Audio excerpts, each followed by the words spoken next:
Hello மக்களே, எல்லாரும் எப்படி இருக்கீங்க? எல்லாருக்கும் வணக்கம். இன்னைக்கு எல்லாருக்குமே ஒரு முக்கியமான நாள். ஸோ நம்ம எல்லாருக்கும் ஓட்டு போடுற கடமை இருக்கிற ஒரு நாள். கண்டிப்பாக நீங்கள் எல்லாருமே ஓட்டு போடுவீங்க.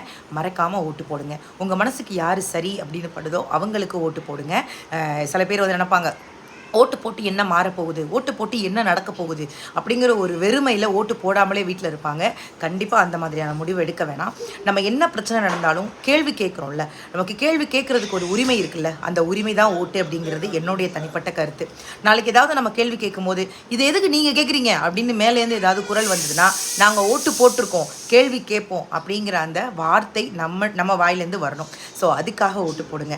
நம்ம உரிமையை கேட்பதற்காகவும் இது நம்முடைய உரிமை அப்படிங்கிறதுக்காகவும் கண்டிப்பாக நீங்கள் எல்லாருமே இன்றைக்கி ஓட்டு போட்டே ஆகணும். நாங்களும் ஓட்டு போட கிளம்பிட்டோம். முதல் முறையாக அறந்தாங்கில் எனக்கு ஓட்டு இல்லாமல் திருச்சியில் ஓட்டு. ஸோ அதனால் இது வரைக்கும் நான் அறந்தாங்கில் தான் ஓட்டு போட்டிருக்கேன். என்னுடைய திருச்சியில் முதல் ஓட்டு